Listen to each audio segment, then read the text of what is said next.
അസ്സലാമലൈക്കും, welcome back to our channel. ഇന്ന് ഞാൻ ഉണ്ടാക്കാൻ പോകുന്ന ഒരു അടിപൊളി എഗ്ഗ് പുട്ട് റെസിപ്പിയാണ് ഇന്ന് കാണിക്കാൻ പോകുന്നത്. മുട്ട മസാല പുട്ടാണ് ഇന്ന് കാണിക്കാൻ പോകുന്നത്.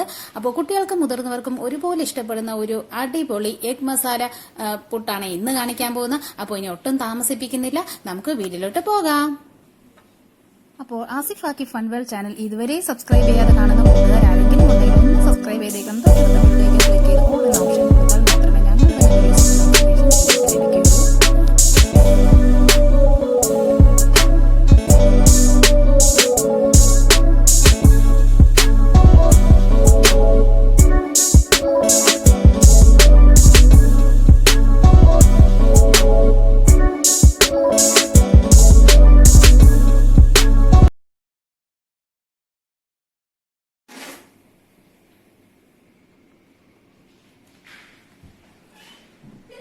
അതിന് വേണ്ടിയിട്ട് ഞാനിവിടെ ബൗളിൽ 2 കപ്പ് പുട്ടുപൊടിയാണ് ഇട്ട് കൊടുക്കുന്നത്. പുറത്തുനിന്ന് വാങ്ങിയ പുട്ടുപൊടിയാണ് ഇട്ട് കൊടുക്കുന്നത്. അതിനുശേഷം ഒരു 1/4 കപ്പ് തേങ്ങ ചിരകിയത് ചേർത്ത് കൊടുക്കുകയാണ്.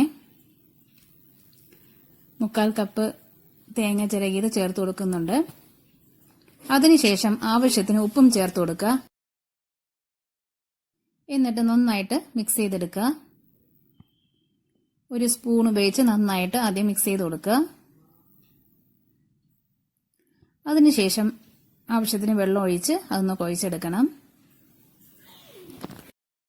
ആദ്യമേ 1 ഗ്ലാസ് വെള്ളം ഒഴിച്ച് കുഴച്ചെടുക്കരുത്. കുറേശ്ശെ ഒഴിച്ച് വേണം പുട്ടിന്റെ മാവ് കുഴച്ചെടുക്കാനായിട്ട്, അല്ലെങ്കിൽ വെള്ളം കൂടിപ്പോവും. അതുകൊണ്ടാണ് കുറേശ്ശെ ഒഴിച്ച് കുഴച്ചെടുക്കുന്നത്. നന്നായിട്ട് മാവ് ഒന്ന് കുഴച്ചെടുക്കണം. അപ്പോൾ നല്ലപോലെ കുഴച്ചെടുത്തിട്ടുണ്ട്. ഇനി 20 മിനിറ്റ് ഒന്ന് അടച്ചു വെക്കാം. പുട്ടിന്റെ പൊടി സെറ്റ് ആകുമ്പോഴത്തേക്കും നമുക്ക് എഗ്ഗ് മസാല തയ്യാറാക്കിയെടുക്കാം. അതിന് വേണ്ടിയിട്ട് ഞാനൊരു 5 മുട്ട പൊട്ടിച്ച് ബൗളിൽ ഒഴിച്ചു കൊടുക്കുകയാണ്. അതിനുശേഷം ഒരു 1/2 ടീസ്പൂണ് കുരുമുളക് പൊടി ചേർത്ത് കൊടുക്കണം. 1/2 ടീസ്പൂൺ കുരുമുളക് പൊടി ചേർത്ത് കൊടുക്കുക. അതിനുശേഷം ആവശ്യത്തിന് ഉപ്പും ചേർത്ത് കൊടുത്ത് നന്നായിട്ട് ബീറ്റ് ചെയ്തെടുക്കണം. ആവശ്യത്തിന് ഉപ്പ് ചേർത്ത് കൊടുത്ത് നന്നായിട്ട് അതൊന്ന് ബീറ്റ് ചെയ്തെടുക്കുക. കണ്ടോ, നല്ലതുപോലെ ബീറ്റ് ചെയ്തെടുക്കുക. ഇനി ഈ മുട്ട ഒന്ന് ചിക്കി എടുക്കണം. അതിന് വേണ്ടിയിട്ട് ഞാൻ പാൻ അടുപ്പത്ത് വെച്ച് കൊടുത്തിട്ടുണ്ട്. അതിനുശേഷം ഒരു 2 ടേബിൾ സ്പൂൺ വെളിച്ചെണ്ണ ഒഴിച്ചു കൊടുക്കുന്നുണ്ട്. വെളിച്ചെണ്ണ ഒഴിച്ചു കൊടുത്തിട്ടുണ്ട്. വെളിച്ചെണ്ണ ഒന്ന് ചൂടായി വരുമ്പോഴത്തേക്കും നമ്മൾ തയ്യാറാക്കി വെച്ച ബീറ്റ് ചെയ്ത് വെച്ച മുട്ട അതിലേക്ക് ചേർത്ത് കൊടുക്കുക. ചേർത്ത് കൊടുത്തതിന് ശേഷം നന്നായിട്ട് അതൊന്ന് മിക്സ് ചെയ്തെടുക്കുക. മുട്ട നല്ലതുപോലെ ചിക്കിയെടുക്കണം.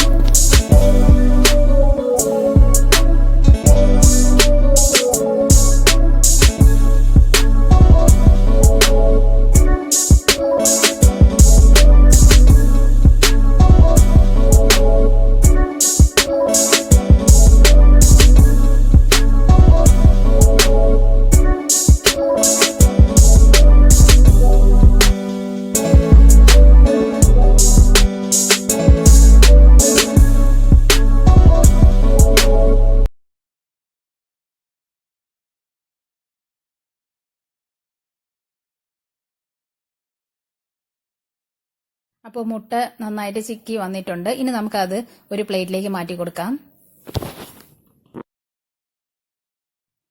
ഇനി ആ പാനിൽ തന്നെ മസാല തയ്യാറാക്കി എടുക്കണം. അപ്പം ഞാൻ അതൊരു 3 ടേബിൾ സ്പൂൺ വെളിച്ചെണ്ണ ഒഴിച്ചു കൊടുക്കുന്നുണ്ട്. വെളിച്ചെണ്ണ നന്നായിട്ട് ചൂടായി വരുമ്പോൾ അതിലേക്ക് 2 മീഡിയം സൈസ് സവാള അതിലേക്ക് ചേർത്ത് കൊടുക്കുന്നുണ്ട്. 2 മീഡിയം സൈസ് സവാള ചേർത്ത് കൊടുത്ത് ഉള്ളി ഒന്ന് സോഫ്റ്റായി വരുന്നവരെ ഒന്ന് വഴറ്റിയെടുക്കാം. നന്നായിട്ട് വഴറ്റിയെടുക്കാം.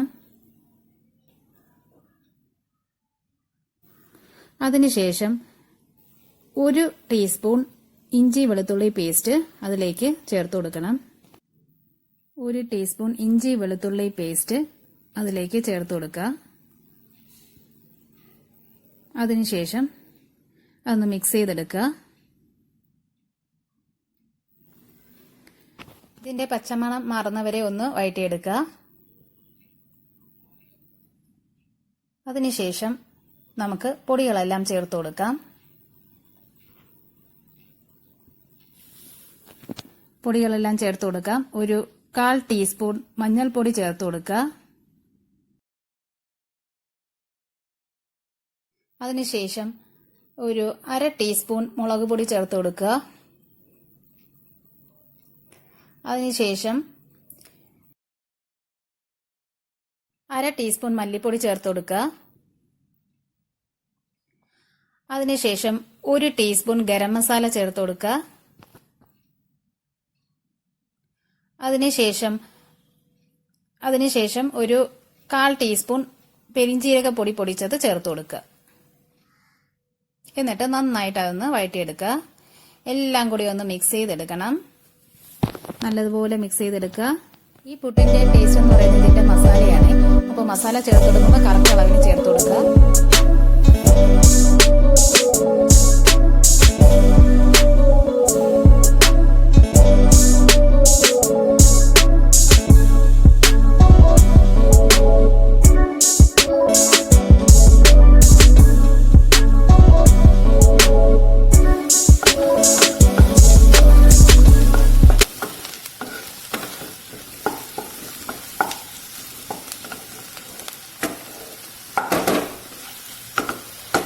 നല്ലതുപോലെ വഴറ്റിയതിന് ശേഷം ഇനി നമുക്കതിലേക്ക് ഒരു മീഡിയം സൈസ് തക്കാളി ചേർത്ത് കൊടുക്കാം.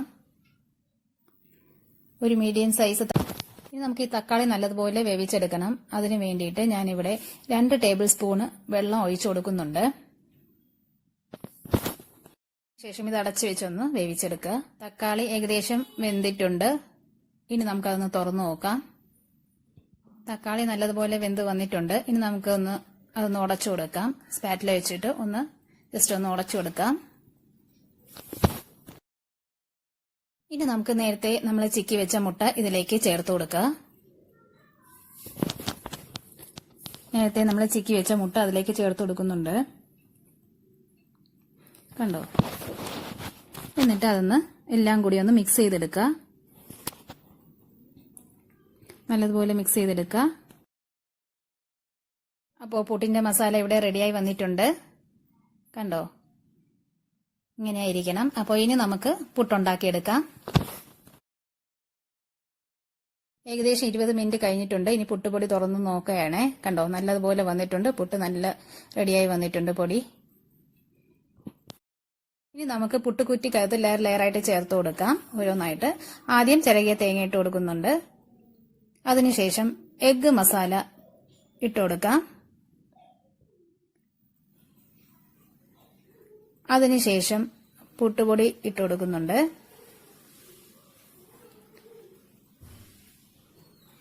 പുട്ടുപൊടി ഇട്ട് കൊടുത്തതിന് ശേഷം ഇച്ചിരി തേങ്ങ ഇട്ട് കൊടുക്കുകയാണ് വീണ്ടും. അതിനുശേഷം എഗ് മസാല ഇട്ട് കൊടുക്കുന്നുണ്ട്. കണ്ടോ? അതിനുശേഷം വീണ്ടും പുട്ടുപൊടി ഇട്ട് കൊടുക്കുകയാണ്.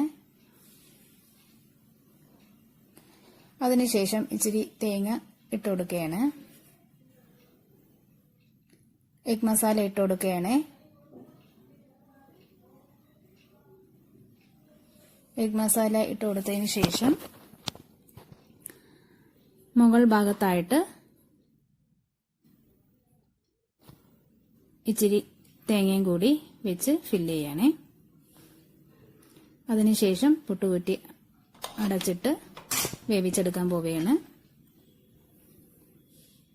ഒരു 10 മിനിറ്റ് കഴിഞ്ഞപ്പോൾ നല്ലതുപോലെ ആവി വന്ന് തുടങ്ങിയിട്ടുണ്ട്.